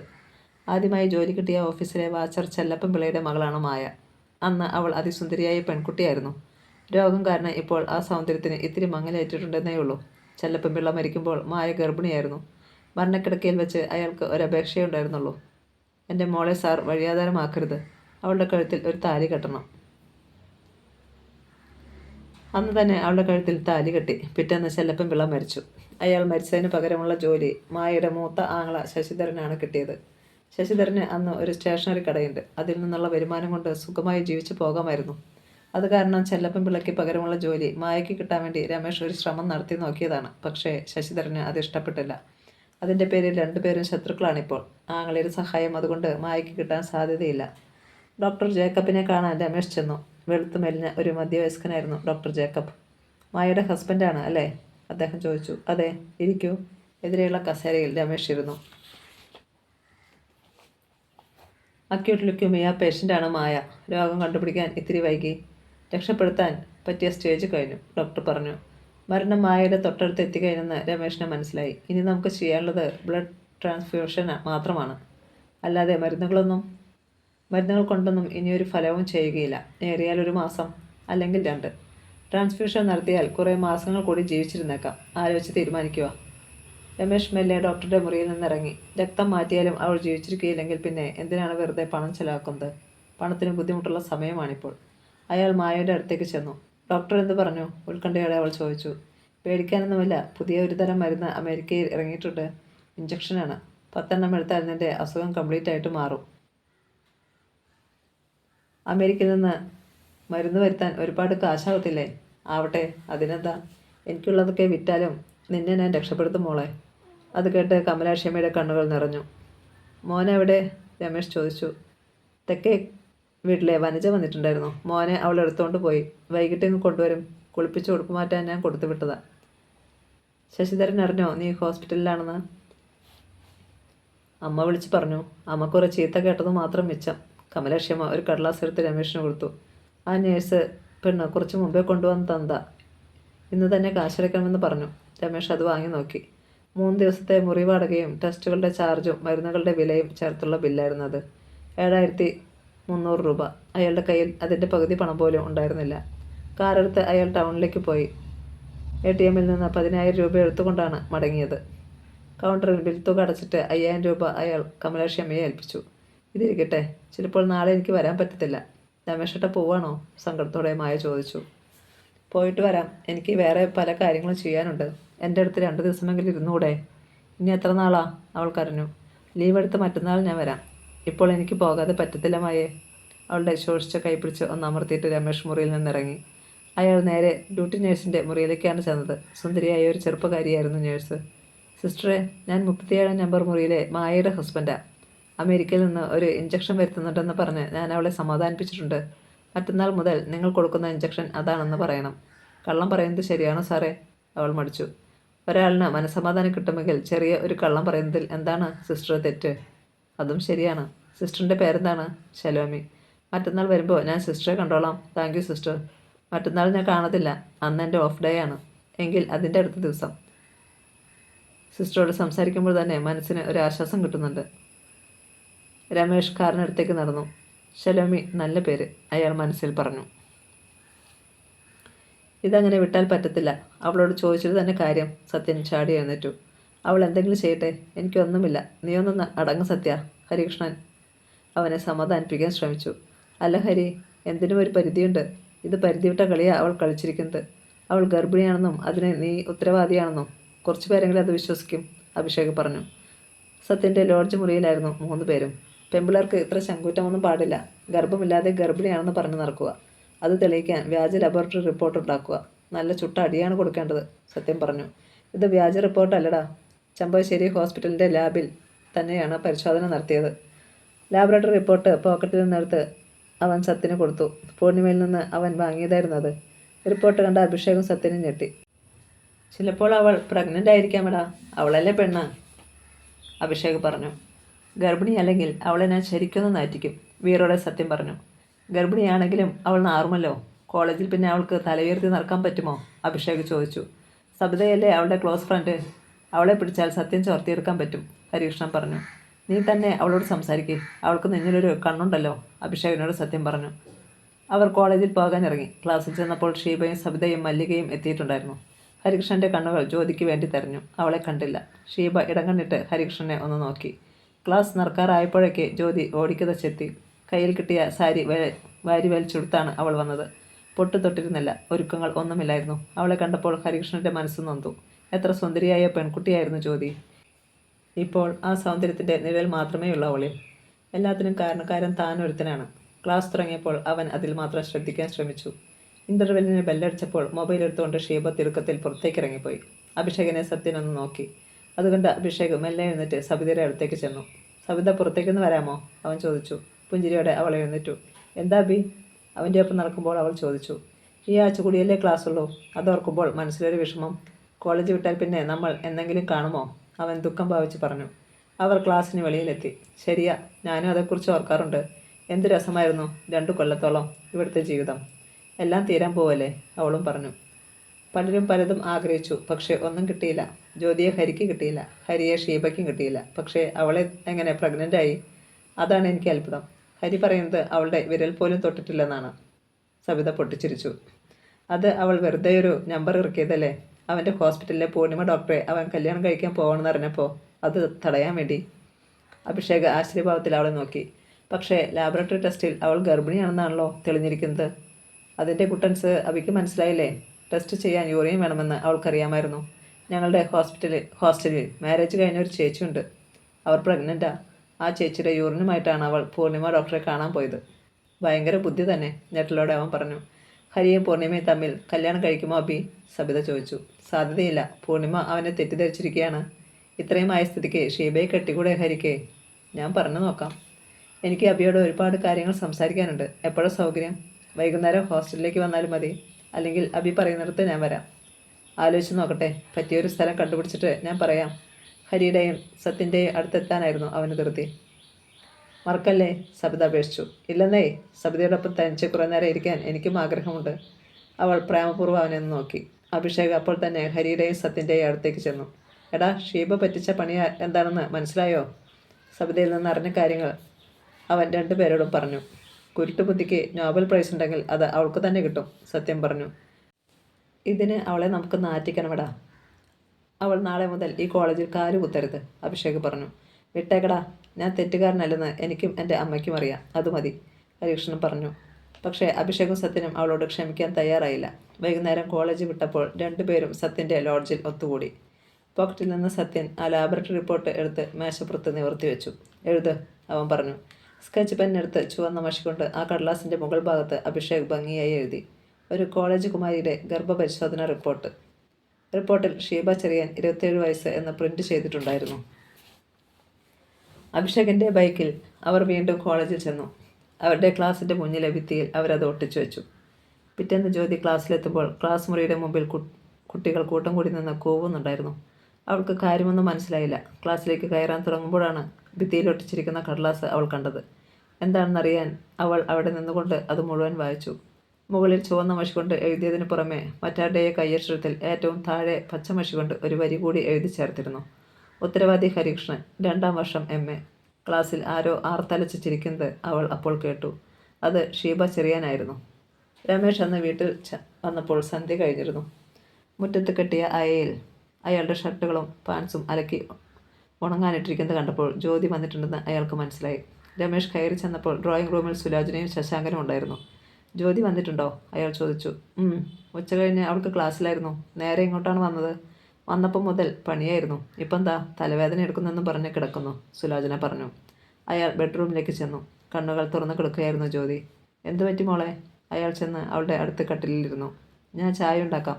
അവൾ എഴുന്നേൽക്കാൻ ശ്രമിച്ചു. ചായ വേണ്ട, ചേച്ചി പറഞ്ഞു നിനക്ക് തലവേദനയാണെന്ന്. സുഖമില്ലെങ്കിൽ കിടന്നോ. ജ്യോതിയുടെ കണ്ണുകൾ കരഞ്ഞു കലങ്ങിയിട്ടുണ്ടായിരുന്നു. തലവേദനയായിട്ട് എന്തിനാ തുണിയെടുക്കാൻ പോയത്? ഞാൻ വന്നിട്ട് ചെയ്യുമായിരുന്നല്ലോ അതൊക്കെ, അയാൾ പറഞ്ഞു. രമേശേട്ടൻ ഇപ്പോഴും എന്നെ പറ്റിക്കുന്നുണ്ടല്ലേ? പെട്ടെന്ന് അവൾ ചോദിച്ചു. ഞാൻ നിന്നെ പറ്റിക്കുന്നുണ്ടെന്നോ? എന്താ ജ്യോതി നീ പറയുന്നത്? ഞാനൊരു തെറ്റും ചെയ്യുന്നില്ല ഇപ്പോൾ. ആരാ ഈ മായ? ആ ചോദ്യം കേട്ട് അയാളൊന്ന് ഞെട്ടി. മായയോ? ആരാണത്? അങ്ങനൊരു പേരുകാരിയെ ഞാൻ അറിയത്ത് പോലുമില്ല. ജ്യോതി മെല്ലെ എഴുന്നേറ്റു. അവൾ മേശവലിപ്പിൽ നിന്ന് ഒരു കടലാസ് എടുത്ത് അയാൾക്ക് കൊടുത്തു. മായയുടെ പേരിൽ 7300 രൂപ മരിയൻ ഹോസ്പിറ്റലിൽ അടച്ചതിൻ്റെ ബില്ലായിരുന്നു അത്. കഴുകാനെടുത്ത ഷർട്ടിൻ്റെ പോക്കറ്റിൽ നിന്ന് കിട്ടിയതാ. ആരാ ഈ മായ? ജ്യോതി വീണ്ടും ചോദിച്ചു. പുതിയ നുണയെന്ന് നാവിൽ വളയാതെ രമേശ് വിറങ്ങലിച്ചതുപോലെ നിന്നു. ഹോസ്പിറ്റൽ ബില്ലിലേക്ക് രമേശ് തുറച്ചു നോക്കി. ഒരു നിമിഷം നിന്നു. പെട്ടെന്ന് അയാളുടെ ചുണ്ടുകൾ ഒരു പുഞ്ചിരിയിൽ വിരിഞ്ഞു. ഇതായിരുന്നോ കാര്യം? നീ എന്നെ പേടിപ്പിച്ചു കളഞ്ഞല്ലോ ജ്യോതി. നിസാരമട്ടിൽ അയാൾ ജ്യോതിയെ നോക്കി. മായ ആരാണെന്ന് നിനക്കറിയില്ല അല്ലേ? എൻ്റെ കൂടെ ജോലി ചെയ്യുന്ന നടരാജൻ്റെ ഭാര്യയാണ്. അവൾ സുഖമില്ലാതെ പാലായിൽ ഹോസ്പിറ്റലിൽ കിടക്കുവാണ്. വിശ്വാസം വരാതെ ജ്യോതി അയാളൊന്ന് നോക്കി. മായലക്ഷ്മി എന്നാണ് അവളുടെ ശരിക്കുള്ള പേര്. അതുകൊണ്ടാണ് മായ എന്ന് നീ ചോദിച്ചപ്പോൾ പെട്ടെന്ന് എനിക്ക് മനസ്സിലാകാഞ്ഞത്. എന്താണ് അവൾക്ക് അസുഖം? വയറുവേദനയായിട്ടാ തുടക്കം. ഹോസ്പിറ്റലിൽ ചെന്നപ്പോഴാണ് അപ്പൻഡിക്സ് ആണെന്ന് മനസ്സിലായത്. നാളെ ഓപ്പറേഷനാ. നടരാജൻ്റെ ഭാര്യയുടെ ബില്ലെങ്ങനാ രമേശേട്ടൻ്റെ ഷർട്ടിൻ്റെ പോക്കറ്റിൽ വന്നത്? അവൾ ചോദ്യം ചെയ്തു. ഇന്നലെ അവനും ഞാനും കൂടെ ഹോസ്പിറ്റലിൽ പോയിട്ടുണ്ടായിരുന്നത്. അപ്പോഴാ ബില്ലടയ്ക്കണമെന്ന് നേഴ്സ് വന്ന് പറഞ്ഞത്. അവൻ്റെ കയ്യിൽ അന്നേരം കാശ് തികത്തില്ലായിരുന്നു. ഞാനാ ബില്ലടച്ചത്. ബില്ല് തിരിച്ചു കൊടുക്കാൻ ഞാൻ മറന്നു. അയാൾ പറയുന്നത് സത്യമായിരിക്കണേ എന്ന് അവൾ ആഗ്രഹിച്ചു. തൊട്ടതിനും പിടിച്ചതിനും നീ ഇങ്ങനെ എന്നെ സംശയിക്കുന്നത് ശരിയല്ല ജ്യോതി. നീയല്ലാതെ എൻ്റെ മനസ്സിൽ വേറെ ഒരു പെണ്ണിനും സ്ഥാനമില്ല. അവളുടെ കയ്യിൽ പിടിച്ചുകൊണ്ടാണ് അയാൾ അത് പറഞ്ഞത്. ജ്യോതി അയാളുടെ നെഞ്ചിലേക്ക് ചാഞ്ഞു. എന്നെ വഞ്ചിക്കരുത്. ആ ഒരു അപേക്ഷ മാത്രമേ എനിക്കുള്ളൂ. എനിക്കത് താങ്ങാൻ കരുത്തില്ല രമേശേട്ടാ. നിറക്കണ്ണുകളോടെ അവൾ പറഞ്ഞു. എനിക്കിപ്പോൾ ചീത്ത സമയമാണെന്ന് തോന്നുന്നു. അതുകൊണ്ട് ഒരു തെറ്റും ചെയ്യാതെ എനിക്ക് പേരുദോഷം കേൾക്കേണ്ടി വരുന്നത്. നമുക്ക് ഞായറാഴ്ച ആ പണിക്കരെ ഒന്ന് കാണാൻ പോകാം. നിസ്സഹായതയോടെ രമേശ് പറഞ്ഞു. ഏത് പണിക്കരെ? അവൾക്ക് മനസ്സിലായില്ല. ഗോവിന്ദ പണിക്കരെ കുറിച്ച് ജ്യോതി കേട്ടിട്ടില്ലേ? ഒന്നാന്തരം ജ്യോതിഷിയാ. നമ്മൾ ചെന്നാലുടൻ ഒരക്ഷരം പോലും പറയും മുമ്പ് നമ്മുടെ മുഖലക്ഷണം നോക്കി നമ്മളെന്തിനാ ചെന്നതെന്ന് പറയും. അത്രയ്ക്കും മിടുക്കനാ. എനിക്കിത് ചീത്ത കാലമാണ്. വല്ല പരിഹാരവും പണിക്കർ നിർദ്ദേശിച്ചു തരും, രമേശ് പറഞ്ഞു. അയാൾ പറയുന്നത് അവിശ്വസിക്കേണ്ട കാര്യമില്ലെന്ന് ജ്യോതിക്ക് തോന്നി. രാത്രിയിൽ അടുക്കളയിൽ വെച്ച് ഗോവിന്ദ പണിക്കരെ കുറിച്ച് അവൾ സുലോചനയോട് വെറുതെ ഒന്ന് ചോദിച്ചു. പണിക്കർ ബഹുമിടുക്കനാ. എൻ്റെ ശശാങ്കൻ ചേട്ടൻ്റെ കല്യാണം നടക്കുമ്പോൾ അച്ഛൻ ജീവിച്ചിരിപ്പുണ്ട്. ഞങ്ങളുടെ ജാതകം പണിക്കരെ കാണിച്ച് പൊരുത്തമുണ്ടോയെന്നറിയാൻ അച്ഛനാ പോയത്. സന്താന ഭാഗ്യമില്ലെന്ന് അന്നേ പണിക്കർ പറഞ്ഞതാ. പക്ഷേ അച്ഛൻ വിശ്വസിച്ചില്ല. സുലോചനയുടെ വാക്കുകളിൽ വിഷാദത്തിൻ്റെ നനവുണ്ടായിരുന്നു. അപ്പോൾ പണിക്കർ എന്നൊരു ജ്യോതിഷുണ്ടെന്ന് ജ്യോതിക്ക് മനസ്സിലായി. ഞായറാഴ്ച നമുക്ക് ഗോവിന്ദ പണിക്കരെ ഒന്ന് കാണാൻ പോകണം രമേശേട്ടാ. അന്ന് ഉറങ്ങാൻ കിടക്കുമ്പോൾ ജ്യോതി പറഞ്ഞു. അതിനെന്താ, പോകാമല്ലോ. എനിക്ക് ചിലപ്പോൾ ചീത്ത സമയമായിരിക്കും. എന്തെങ്കിലും പരിഹാരക്രിയകളുണ്ടെങ്കിൽ എനിക്ക് വേണ്ടിയും അത് ചെയ്യണം. തീർച്ചയായും ചെയ്യാം. ഇരുട്ടിൽ അയാൾ പുഞ്ചിരിച്ചത് അവൾ കണ്ടില്ല. പിറ്റേന്ന് ഞായർ. ഞാൻ മാർക്കറ്റിലൊന്ന് പോയിട്ട് വരാം. മീനും പച്ചക്കറിയുമൊക്കെ മേടിക്കണ്ടേ? രാവിലെ ബ്രേക്ക്ഫാസ്റ്റ് കഴിഞ്ഞപ്പോൾ രമേശ് പറഞ്ഞു. അയാൾ അപ്പോൾ തന്നെ പോയി. അല്പനേരം കഴിഞ്ഞപ്പോൾ ഫോൺ ബെല്ലടിച്ചു. ജ്യോതി ചെന്ന് റിസീവർ എടുത്തു. ഹലോ, രമേശിൻ്റെ വൈഫാണോ? ഒരു പുരുഷ സ്വരം ചോദിച്ചു. അതെ. രമേശിൻ്റെ അവിടെ? ഏട്ടൻ പുറത്തു പോയിരിക്കുകയാണല്ലോ. ആരാ വിളിക്കുന്നത്? ഞാൻ നടരാജനാണ്. മൊബൈലിൽ വിളിച്ചപ്പോൾ അത് ഓഫ് ചെയ്ത് വെച്ചിരിക്കുക. രമേശ് ഉടൻ വരുമോ? 1 മണിക്കൂർ കഴിയും. അയാളുടെ ഭാര്യയുടെ കാര്യം ചോദിച്ചാലോ എന്ന് അപ്പോഴാണ് അവൾക്ക് തോന്നിയത്. രമേശേട്ടൻ പറഞ്ഞതെല്ലാം സത്യമാണോ എന്നറിയാമല്ലോ. വൈഫിനിപ്പോൾ എങ്ങനെ ഇരിക്കുന്നു? ജ്യോതി ചോദിച്ചു. വേദനയ്ക്കുള്ള ഇഞ്ചക്ഷൻ കൊടുക്കുന്നതുകൊണ്ട് ഇപ്പോൾ വലിയ പ്രശ്നമില്ല. നാളെയോ ഓപ്പറേഷൻ ഫിക്സ് ചെയ്തിരിക്കണേ. അപ്പൻഡിസൈറ്റിസ് അല്ലേ? അതെ. മേജർ ഓപ്പറേഷനൊന്നുമല്ല. ഹോസ്പിറ്റലിലെ ബില്ല് പേ ചെയ്യാൻ കുറച്ച് രൂപ രമേശിനോട് അഡ്ജസ്റ്റ് ചെയ്യേണ്ടി വന്നു. ഇപ്പോൾ അത്യാവശ്യമില്ലെങ്കിൽ 1-ാം തീയതി കഴിഞ്ഞ് മതിയോയെന്ന് ചോദിക്കാനാണ് ഞാൻ വിളിച്ചത്. അത് മതിയാവും. വിളിച്ചൊന്ന് രമേശേട്ടൻ വരുമ്പോൾ ഞാൻ പറഞ്ഞേക്കാം. Thank you Jyothi. ഒരു ദിവസം ഞാനും മായയും കൂടി വീട്ടിലേക്ക് വരാം. ശരി. റിസീവർ വെച്ച് കഴിഞ്ഞപ്പോൾ ജ്യോതിക്ക് നല്ല സമാധാനം തോന്നി. രമേശേട്ടനെ വെറുതെ സംശയിച്ചു.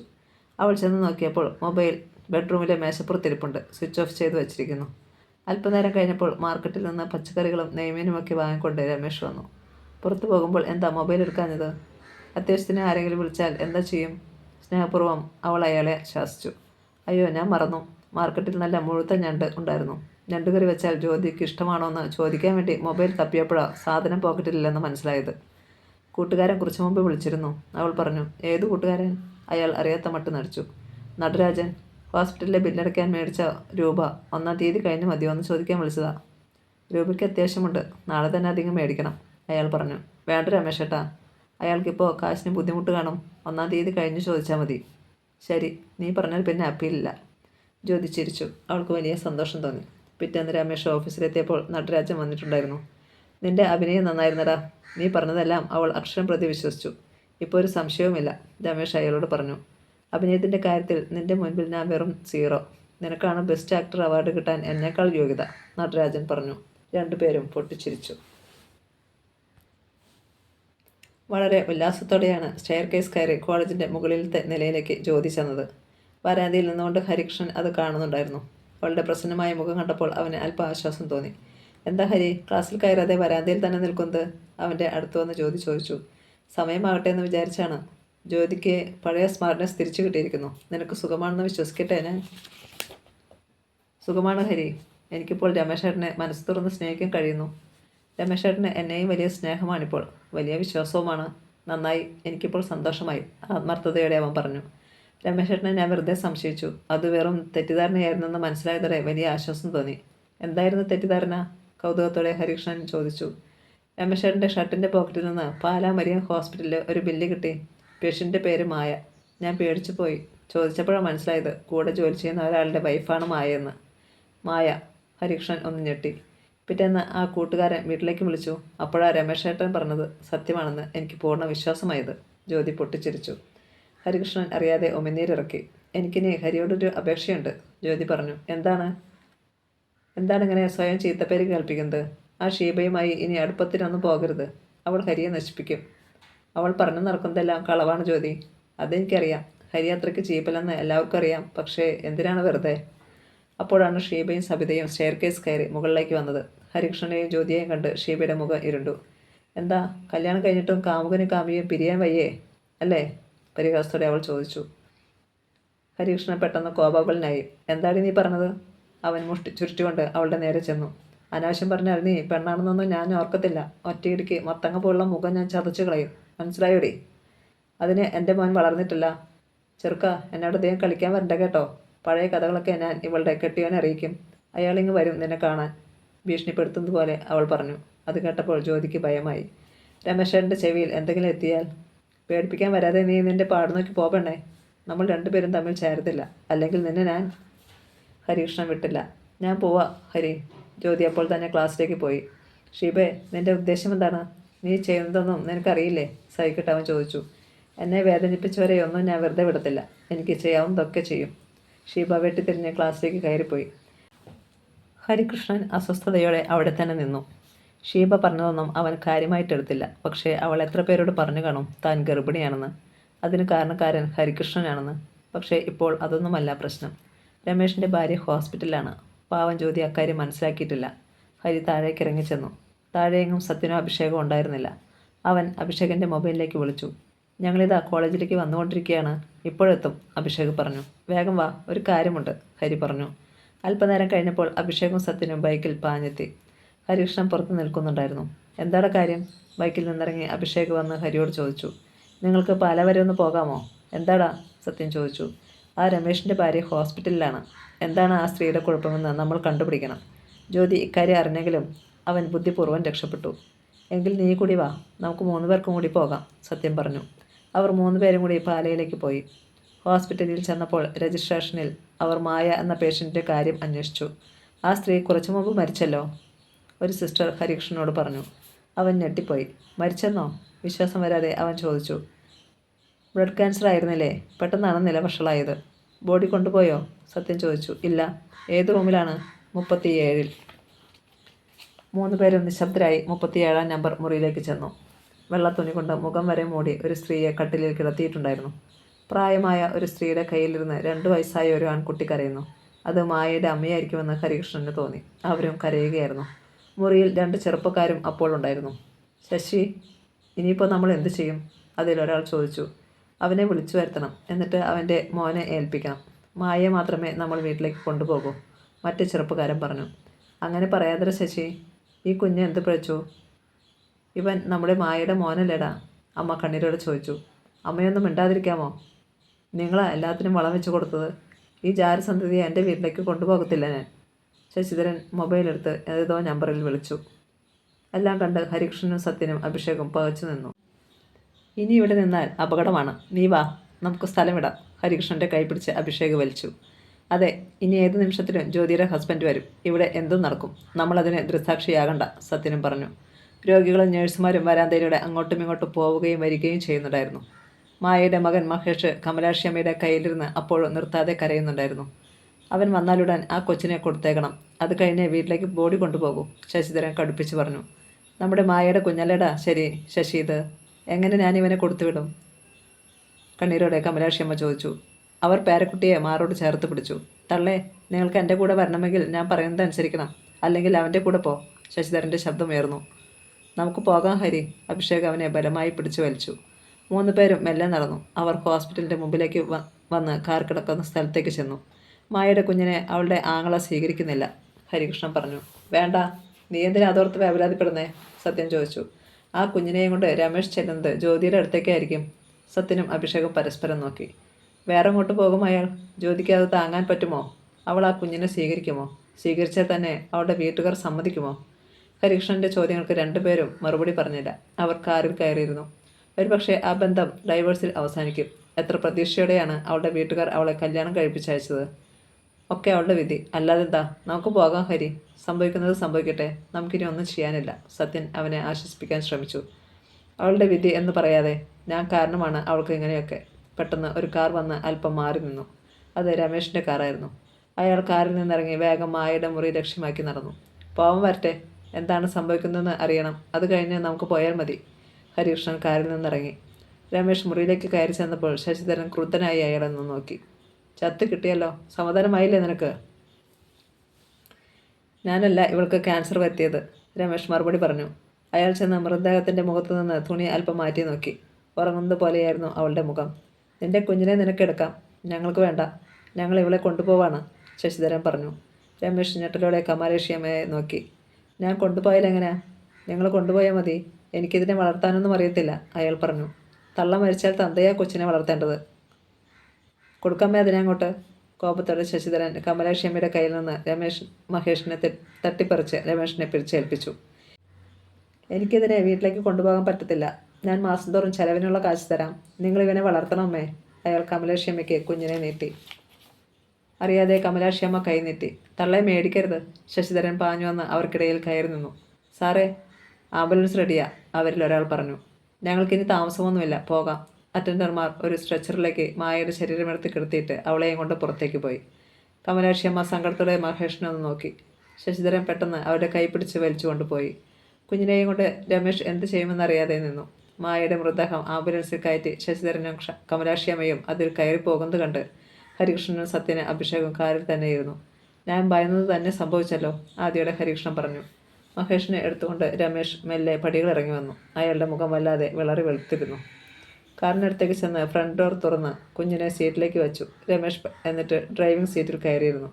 കാർ പെട്ടെന്ന് മുന്നോട്ട് നീങ്ങി. നമുക്കും പോകാവിടാ. ഭർത്താവിന് കാമുകിയിലുള്ള കുഞ്ഞിനെ വളർത്താനുള്ള യോഗവും ജ്യോതിക്കുണ്ട് എന്നോർത്ത് സമാധാനിച്ചാൽ മതി, സത്യം പറഞ്ഞു. ഹരികൃഷ്ണൻ കാർ ഗേറ്റിന് പുറത്തേക്ക് ഇറക്കി. രമേഷിൻ്റെ കാർ അപ്പോഴേക്ക് അപ്രത്യക്ഷമായി കഴിഞ്ഞിരുന്നു. നല്ല വേഗത്തിലാണ് രമേഷ് കാർ ഓടിച്ചത്. അതേ വേഗത്തിലാണ് അയാളുടെ ചിന്തയും പാഞ്ഞത്. കുഞ്ഞിനെ വീട്ടിലേക്ക് കൊണ്ടുപോകാൻ പറ്റില്ല. സുലോചന ചേച്ചിയോട് എന്ത് സമാധാനം പറയും? ജ്യോതി ഇപ്പോൾ ചങ്ങനാശ്ശേരിയിലാണ്. അവൾ വൈകിട്ട് രാമപുരത്ത് വരും. ആരുടെ കുഞ്ഞാണ് ഇതെന്ന് ചോദിച്ചാൽ എന്ത് മറുപടി പറയും? കാർ അപ്പോഴേക്ക് ഏറ്റുമാനൂർ ടൗണിനോട് അടുത്തു. മൊബൈൽ വെച്ചിട്ട് അമ്പലത്തിൻ്റെ മുമ്പിലുള്ള വിശാലമായ പാർക്കിംഗ് സ്ഥലത്ത് കൊണ്ടുചെന്ന് രമേഷ് കാർ നിർത്തി. അടുത്തടുത്ത് കാറുകൾ പാർക്ക് ചെയ്തിട്ടുണ്ടായിരുന്നു. തൊട്ടടുത്ത് ആരെയും കാണാനുണ്ടായിരുന്നില്ല. രമേഷ് കാറിൻ്റെ ഡോർ തുറന്നു മഹേഷിനെ കയ്യിലെടുത്തു. നമ്മളെവിടെ പോവാ അച്ഛാ? ആ 2 വയസ്സുകാരൻ കൗതുകത്തോടെ ചോദിച്ചു. നമ്മൾ അമ്പലത്തിൽ പോവാം മോനെ. അവന് സന്തോഷമായി. അമ്പലത്തിൽ നല്ല തിരക്കുള്ള ദിവസമായിരുന്നു. രമേഷ് ചുറ്റും നോക്കി. പരിചയമുള്ള ഒരു മുഖവും കാണാനില്ല. അപ്പോഴാണ് ഒരു പയ്യൻ ഐസ്ക്രീം വിറ്റുകൊണ്ട് അതുവഴി വന്നത്. രമേഷിൻ്റെ കണ്ണുകൾ ഒന്ന് തിളങ്ങി. മോനെ ഐസ്ക്രീം വേണോ? അയാൾ കുഞ്ഞിനോട് ചോദിച്ചു. അവൻ തലകുലുക്കി. അയാൾ ഒരു ഐസ്ക്രീം വാങ്ങിച്ചു. നമുക്ക് ഇവിടെ ഇരിക്കാം മോനെ. അമ്പലത്തിൻ്റെ മുമ്പിലെ ആനക്കൊട്ടിലിൻ്റെ തൂണിനരികെ അയാൾ മഹേഷിനെ നിർത്തി. മോനിത് തിന്നോ. ഐസ്ക്രീം അയാൾ മഹേഷിന് കൊടുത്തു. കുഞ്ഞ് രുചിയോടെ അത് നക്കി തിന്നാൻ തുടങ്ങി. ഐസ്ക്രീമിൽ മാത്രമായിരുന്നു മഹേഷിൻ്റെ ശ്രദ്ധ. രമേഷ് മെല്ലെ പിന്നിലേക്ക് നീങ്ങി. കുഞ്ഞത് കണ്ടതേയില്ല. അയാൾ അതിവേഗം കാറിനടുത്തേക്ക് നടന്നു. കാറിനടുത്ത് വന്ന് അയാൾ ഡോർ തുറന്നകത്ത് കയറി. രമേഷ് പിന്നെ രാമപുരത്തേക്ക് കാർ പായിച്ചു. ഐസ്ക്രീം തിന്നു കഴിഞ്ഞ് മഹേഷ് തലയുയർത്തി നോക്കി. അച്ഛനെ കാണാനില്ലായിരുന്നു. അച്ഛാ, അവൻ വിളിച്ചു. മഹേഷ് കരഞ്ഞുകൊണ്ട് മെല്ലെ മുന്നോട്ട് നടന്നു. എതിരെ വരുന്ന ആൾക്കാരുടെ എല്ലാം മുഖത്തേക്ക് അവൻ പ്രതീക്ഷയോടെ നോക്കി. അവരൊന്നും അവൻ്റെ അച്ഛനായിരുന്നില്ല. അച്ഛാ, അവൻ കരഞ്ഞുകൊണ്ട് ഉറക്കെ വിളിച്ചു. അപ്പോഴാണ് തമിഴ്നാട്ടിൽ നിന്ന് ടൂറിസ്റ്റുകളെയും കൊണ്ട് ഒരു ബസ് പാഞ്ഞു വന്നത്. ഡ്രൈവർക്ക് വണ്ടി നിർത്താൻ കഴിയും മുമ്പ് മഹേഷ് മുൻചക്രത്തിൻ്റെ അടിയിൽപ്പെട്ടു. മത്തങ്ങ ചതയുന്നത് പോലെ കുഞ്ഞിൻ്റെ ഇളം ശരീരം ചക്രത്തിൻ്റെ കീഴിൽപ്പെട്ട് ചതഞ്ഞറിഞ്ഞു. രക്തം 4 പാടും ചിതറി. മോനെ, അലർ വിളിച്ചുകൊണ്ട് രമേഷ് ഞെട്ടി ഉണർന്നു. എഴുന്നേറ്റിരുന്ന് ഇരുട്ടിൽ അയാൾ വല്ലാതെ കിതച്ചു. അയാളുടെ അലർച്ച കേട്ടുകൊണ്ട് ജ്യോതിയും ഉണർന്നു. അവൾ ലൈറ്റിട്ട് നോക്കിയപ്പോൾ രമേഷ് കിടക്കയിലിരുന്ന് ശ്വാസം വിടാൻ പാടുപെടുന്നു. എന്താ രമേഷേട്ടാ, എന്തു പറ്റി? ഭയന്ന് അവൾ അയാളെ കുലുക്കി വിളിച്ചു. ഞാനൊരു സ്വപ്നം കണ്ടു. ചീത്ത സ്വപ്നം. ജ്യോതി അയാളെ പകച്ചു നോക്കി. വെള്ളം വേണോ കുടിക്കാൻ? അവൾ ചോദിച്ചു. വേണമെന്ന അർത്ഥത്തിൽ അയാൾ തലക്കുലുക്കി. ജ്യോതി വെള്ളമെടുക്കാൻ പോയി. എവിടെയായിരിക്കും മഹേഷ്? സ്വപ്നം കണ്ടതുപോലെ ചിലപ്പോൾ. ആ ഓർമ്മയിൽ അയാൾ ഞെട്ടി. ജ്യോതി വെള്ളവും കൊണ്ടുവന്നു. അയാളത് വാങ്ങി കുടിച്ചു. എന്ത് സ്വപ്നമാണ് കണ്ടത്? അവൾ അനുകമ്പയോടെ ചോദിച്ചു. ഞാൻ മരിച്ചു പോയെന്ന്, ഒരു ആക്സിഡൻറ്റിൽ.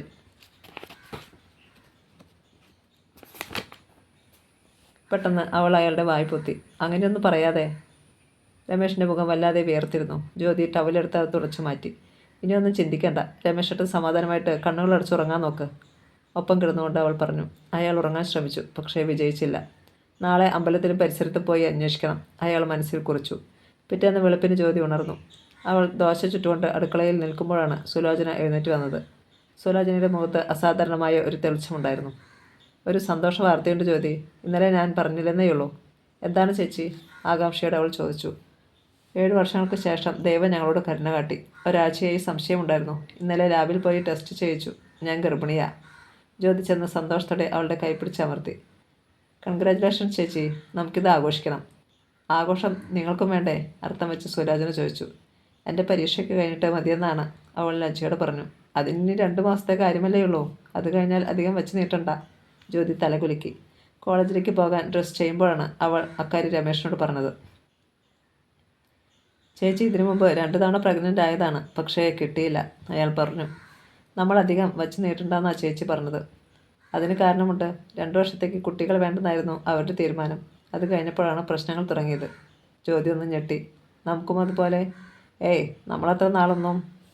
എങ്കിലും അവളുടെ മനസ്സിലേക്ക് ഒരു ഭയം വീണു. എത്രയും വേഗം ഗർഭിണിയാകണം അവൾ തീരുമാനിച്ചു. എന്തായാലും 2 മാസം കൂടി കാത്തിരിക്കാം. ജ്യോതിയെ കോളേജിൽ കൊണ്ടുചെന്ന് വിട്ടിട്ടാണ് രമേഷ് പാലായിലേക്ക് പോയത്. തിരിച്ചു പോകും വഴി അയാൾ ഏറ്റുമാനൂർ അമ്പലത്തിൽ കയറി അകത്തും പുറത്തും ഭിക്ഷക്കാരുടെ ഇടയിലും മഹേഷിന് വേണ്ടി തെരഞ്ഞു. അവനെ അവിടെ എങ്ങും കണ്ടില്ല. കോളേജിലേക്ക് പോകാൻ കാറിൽ കയറുമ്പോഴാണ് ഹരികൃഷ്ണൻ്റെ മൊബൈൽ ബെല്ലടിക്കാൻ തുടങ്ങിയത്. അവൻ ഫോൺ എടുത്ത് നോക്കി. സത്യനാണ് വിളിച്ചത്. എന്താടാ? ഹരികൃഷ്ണൻ ചോദിച്ചു. ഞാൻ ആനന്ദ്ജിയോട് സംസാരിച്ചു. ഇന്ന് തന്നെ ചെല്ലാനാണ് അദ്ദേഹം പറഞ്ഞത്, സത്യം പറഞ്ഞു. വേറെ ഫോർമാലിറ്റീസ് എന്തെങ്കിലും ഉണ്ടോ? ഒന്നുമില്ല. അഥവാ ഉണ്ടെങ്കിൽ തന്നെ അവിടെ ചെന്നിട്ട് നമുക്ക് ചെയ്യാവുന്നതേ ഉള്ളൂ. എങ്കിൽ ഞാൻ നിൻ്റെ ലോഡ്ജിലേക്ക് വരാം. അബി ഇന്ന് രാവിലെ 2 തവണ വിളിച്ചിരുന്നു. അവനാകെ ബേജാറിലാണ്. അത് പിന്നെ കാണാതിരിക്കുമോ? പോലീസ് എന്തെങ്കിലും പറഞ്ഞ് അന്വേഷിച്ചു വന്നാൽ? ശരിയാണ്. ഹരികൃഷ്ണൻ നേരെ സത്യൻ്റെ ലോഡ്ജിലേക്ക് ചെന്നു. അവൻ തയ്യാറായി നിൽക്കുന്നുണ്ടായിരുന്നു. 2 പേരും കൂടി അഭിഷേകിൻ്റെ വീട്ടിലേക്ക് ചെന്നു. കോളിംഗ് ബെൽ അടിച്ചപ്പോൾ അഭിഷേകിൻ്റെ ചേച്ചിയാണ് വാതിൽ തുറന്നത്. ഹരി, എന്താ നിങ്ങളുടെ ഉദ്ദേശ്യം? ഇത് വലിയ റിസ്ക്കാണ്. ഞാൻ പറഞ്ഞില്ലെന്ന് വേണ്ട. ഗൗരവത്തിലായിരുന്നു ചേച്ചി. അവനെ ഞങ്ങൾ കൊണ്ടുപോവുക ചേച്ചി, ഹരികൃഷ്ണൻ പറഞ്ഞു. എങ്ങോട്ട്? ആനന്ദ്ജിയുടെ അഭയനികേതനത്തിലേക്ക്. ഞങ്ങൾ സംസാരിച്ചു കഴിഞ്ഞു. അവർ 3 പേരും കൂടി ഡൈനിങ് റൂമിലേക്ക് ചെന്നു. അഭിഷേകിൻ്റെ ഒപ്പമിരുന്ന് മഹേഷ് ഇഡ്ഡലി തിന്നുന്നുണ്ടായിരുന്നു. കരഞ്ഞോ ഇവൻ രാത്രിയിൽ? ഹരികൃഷ്ണൻ ചോദിച്ചു. വിശപ്പ് മാറിയപ്പം അമ്മയെ കാണണമെന്ന് പറഞ്ഞ് ശാഠ്യം പിടിച്ചു. ഞാൻ പിന്നെ എൻ്റെ കൂടെ കിടത്തി കുറേ കഴിഞ്ഞപ്പോൾ താനെ ഉറങ്ങി, ചേച്ചി പറഞ്ഞു. ഹരികൃഷ്ണനെയും സത്യനെയും നോക്കി മഹേഷ് കുഞ്ഞരിപ്പല്ലുകൾ കാട്ടിച്ചിരിച്ചു. ഇന്നലെ ഏറ്റുമാനിയിൽ നിന്ന് കൂട്ടിക്കൊണ്ടു പോന്ന ശേഷം എൻ്റെ കയ്യിൽ നിന്ന് കുറേ ചോക്ലേറ്റ് ഇവൻ മേടിച്ച് തിന്നതല്ലേ? ആ ഓർമ്മയുണ്ട് അവന്, അഭിഷേക് പറഞ്ഞു. നല്ല ഭംഗിയുള്ള കുഞ്ഞ്. പക്ഷേ നമുക്കിവിടെ സൂക്ഷിക്കാൻ പറ്റില്ല, അത് അപകടമാണ്, ചേച്ചി പറഞ്ഞു. അതുകൊണ്ടാണ് ചേച്ചി ഞങ്ങളിവനെ കൊണ്ടുപോകുന്നത്. മഹേഷിനെ ഹരികൃഷ്ണൻ കയ്യിലെടുത്തു. ഒരു ദിവസമേ അവനിവിടെ താമസിച്ചിട്ടുള്ളെങ്കിലും കൊണ്ടുപോകുമ്പോൾ മനസ്സിലൊരു നീറ്റൽ, ചേച്ചി പറഞ്ഞു.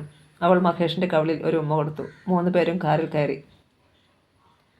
ബാക്ക് സീറ്റിൽ അഭിഷേകിൻ്റെ കയ്യിലായിരുന്നു മഹേഷ്. ഹരികൃഷ്ണനാണ് വണ്ടി ഓടിച്ചത്. നമ്മളെവിടെ പോവാ? കൗതുകത്തോടെ മഹേഷ് ചോദിച്ചു. മോൻ്റെ പുതിയ വീട്ടിൽ.